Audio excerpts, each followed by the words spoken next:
James Gunn is back at it again, finally, with Guardians of the Galaxy Volume 3. Now, this is the end of a trilogy, a much beloved trilogy with all these loved characters. They're all back. How did he do? How did he finish it all out? My review is coming up next, but first, go into the description and click on that link for a free fantasy ebook.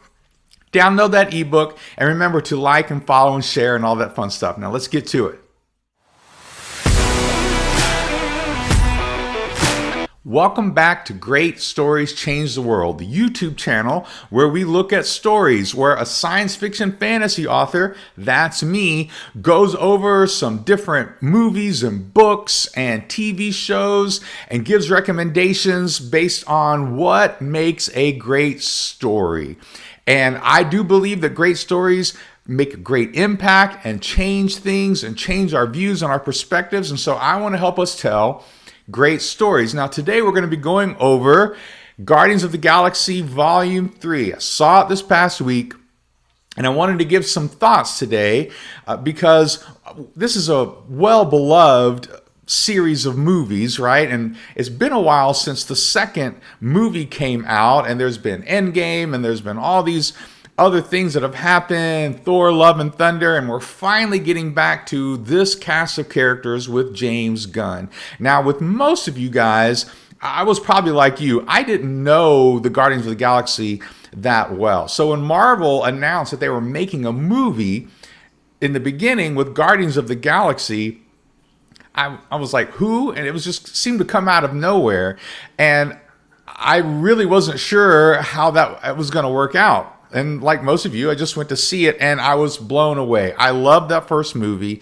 I loved the second movie. And James Gunn really established himself as a filmmaker. He established himself as this guy who can kind of do this quirky cast of characters and superhero, this kind of new version of a superhero movie. And it really worked. And Marvel has just cashed in on it as much as they could. And they brought the Guardians into other properties like the Endgame and even the Avengers sort of stories. But when we're looking at this, now we're looking at kind of the end of the trilogy. And, there's been some time in between because James Gunn got in trouble with some things that happened a while ago. And Marvel kind of canceled him a little bit. More than a little bit, they kind of fired him and they made all this sort of trouble and drama between some of the cast who were like, well, look, we're not coming back unless James Gunn is coming back because he's the secret. This is kind of his baby. This is definitely his vision and these are his characters, at least his take on these characters. And the way he put this thing together with the music and the visuals and the action and the comedy, just how it all worked together, just it's his baby and it just works, right? In a way that's unique and we all love it. So finally, after kind of messing around with, are we going to bring James Gunn back or not? And there's time went on. And of course, he went on to DC and did stuff with them, with the Suicide Squad. But I still think the Guardians of the Galaxy is the best stuff that he does. I know he likes to kind of go over the top and do the rated R stuff. And a lot of people do like that with him and think he's funny. But I think the Guardians of the Galaxy stuff is the best stuff overall. So we're going to be going over this end of the trilogy. So here's kind of the setup. I'm going to try to give as few spoilers as I can because I know it just came out, so some of you maybe haven't watched it. But as you go to watch it, I want to kind of point out some things. So if you're a writer or if you just love good stories, these are some things that maybe you can look at while you're watching the movie if you haven't seen it yet, or if you have and you want to watch it again, or you can think back on it if you've seen it, right? So here's the setup, is that in the beginning, they're in nowhere, which we kind of get a good look at with the Christmas special, which I kind of enjoyed, and Kevin Bacon and all that stuff.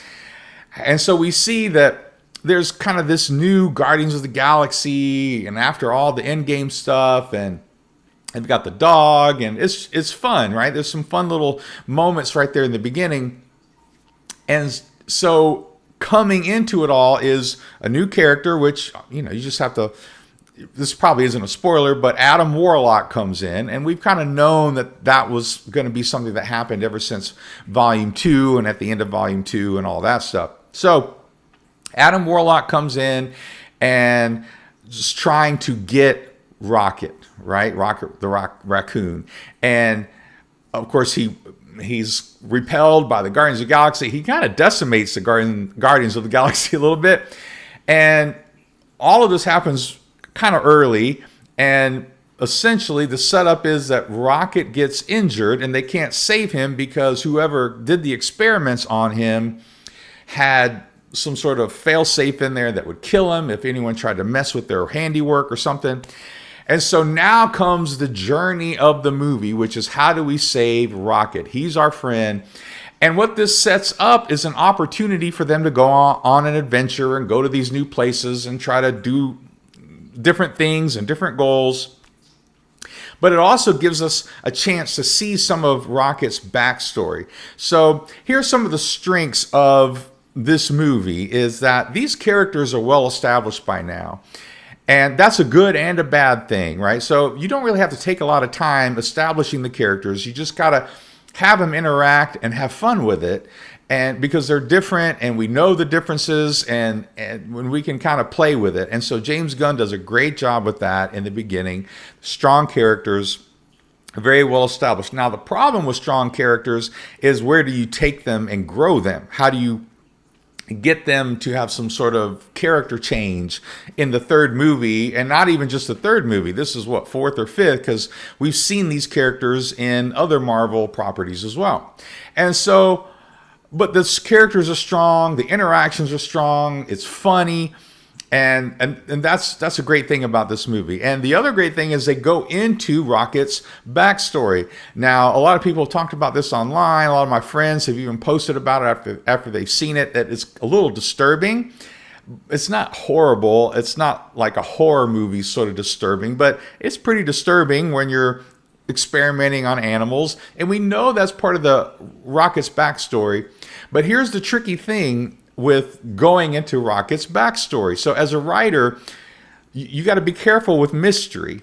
So you love mystery. Like, we want to bring up mystery in our characters and in the story because it activates people's imagination and their curiosity and makes them want to keep watching or reading. But after so long with Rocket's mysterious past, you really have to nail this as a writer. You have to nail his backstory to give us something of value that at least lives up to our imagination. Now, of course, it may not live up and it may not be what we imagine, but at least it has to live up to that sort of imagination. And so I think a strength of this movie is that James Gunn did that, is that this is a tricky thing and he managed to do it, right? So it also brings up sort of Rocket's need for community and desire for community and where he kind of gets that from. And it implies, it never really says it, but it almost implies that Rocket is just as, responsible for making the Guardians of the Galaxy the kind of family that they are. I love the new old Gamora thing. So this journey kind of brings her into the fold, and we'll get to some of the sort of problems that the movie has here in a bit. But with Gamora, she's just a great character. She's a great actress. And, she doesn't want to have anything to do with Quill. And there's that conflict. And we see that with Endgame and all that. But here we are where she's kind of being brought into the journey and into the goal and the mission and all of this stuff. She's been with the Ravagers. And so it's fun. And here we go. She's in. And so this sort of dynamic, the conflict is good. It's a good tension. It's a good conflict. And what you see is that she really doesn't want anything to do romantically or just in any way with any of them. But through the movie, as she sees them interact as a family, it does start to kind of change her, the sort of show don't tell attitude of the movie. And I thought that was really well done. I thought that there was some growth in some of the other characters, and they're minor by this point, but you got to have it, right? You got to have some growth in characters like Mantis and Drax and some of these other people. Groot, not as much. They just kind of do some different things with him, and it's cool. But so some of the character growth and some of these other guys and the superheroes was pretty cool.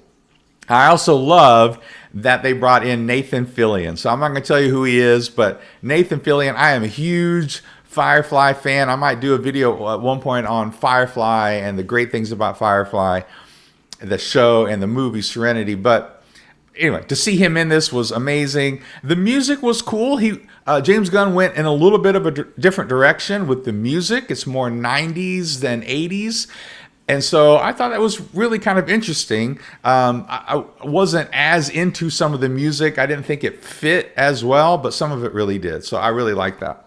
Now, before we get into the ending, there were a couple problems with the movie. So is it as good as any movie has been since Endgame? This is what I keep seeing on Facebook. It's the best Marvel movie since Endgame. And I guess technically it is, since the Sony Marvel Spider-Man movies aren't technically just Marvel.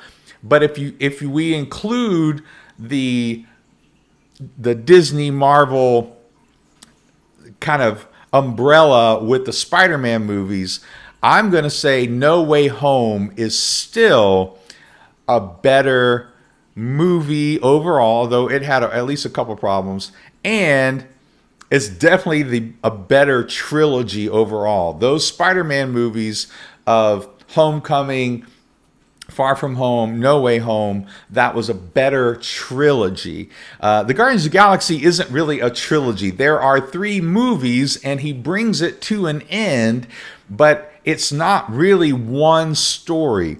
As much as the Spider-Man movies are 3 separate movies in their own right, with 3 separate villains and all that sort of stuff, or different villains, then so they have their separation, but you can tell Marvel or Sony or whoever was kind of organizing those Spider-Man movies, they had kind of an idea of where they were going and what they were going to do with it. And whether that's Feige or whoever that was kind of dealing with that. So with Guardians of the Galaxy and James Gunn, you don't really get kind of a cohesive story in the sense of like there's a full arc through 3 movies for these characters.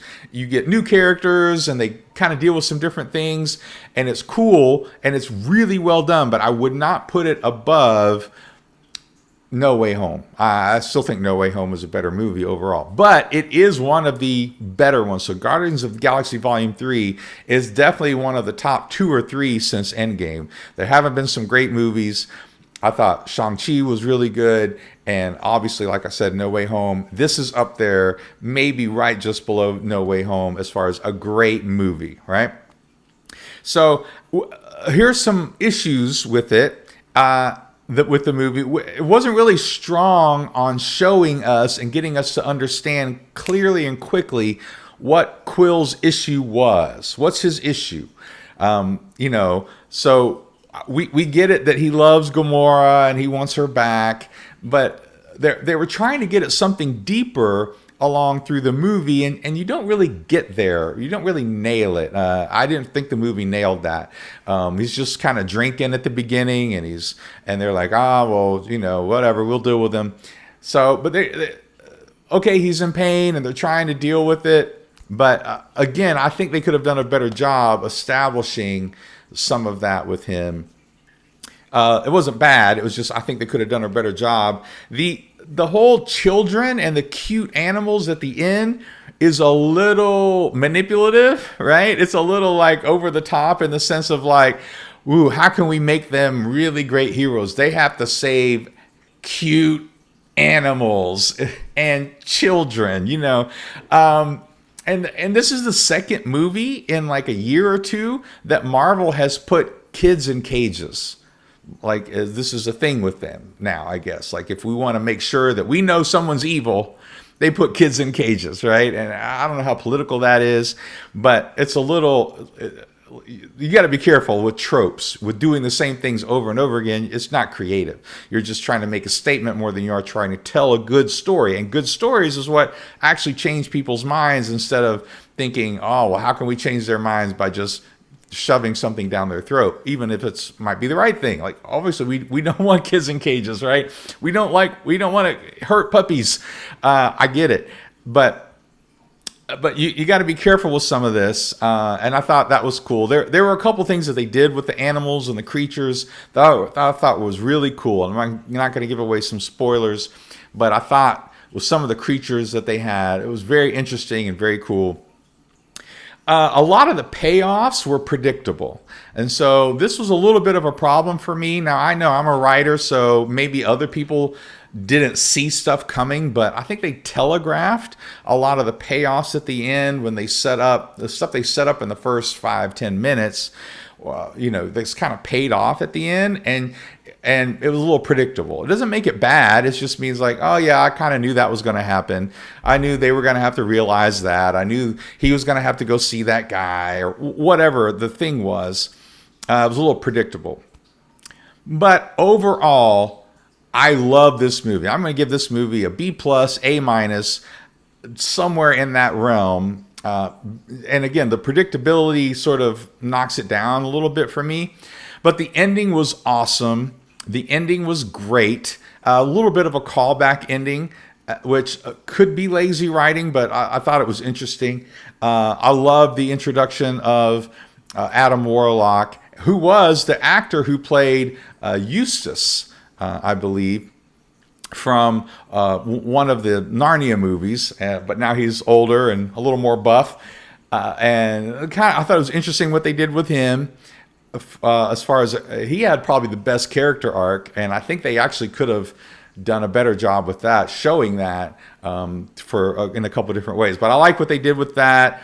I love the music. Nathan Fillion, some of the stuff that they had going on in there was funny. The jokes, the timing, it was great. And I love the ending. I really did. As much as some of the payoffs were predictable, I did like where they ended up. And I'm not going to give it away, but I like where they kind of came to. I like the themes of, again, more of the themes of family, and what's the difference between revenge and redemption, all that sort of things. So definitely check this movie out if you haven't. And if you have, let me know what you thought of the movie in the comments. So go in the comments, let me know what you thought of the movie. What were some of your favorite things? Were there things you didn't like? Do you agree with me or not, right? I'm not perfect, so let me know what you thought. And remember to follow and click on that link and get my book and download that and get on my mailing list, because I've got 4 books coming out this year. I got a lot of books coming out this year, so I'd love to tell you more about my epic fantasy that's coming out in a few months, and I've got a children's book coming out later in the year, before Christmas, I hope. And so get on my mailing list, and so you can hear more about it. So I got more guests coming up soon, I hope. But until then, I hope you guys have a great weekend, a great week, and I will talk to you soon. Peace.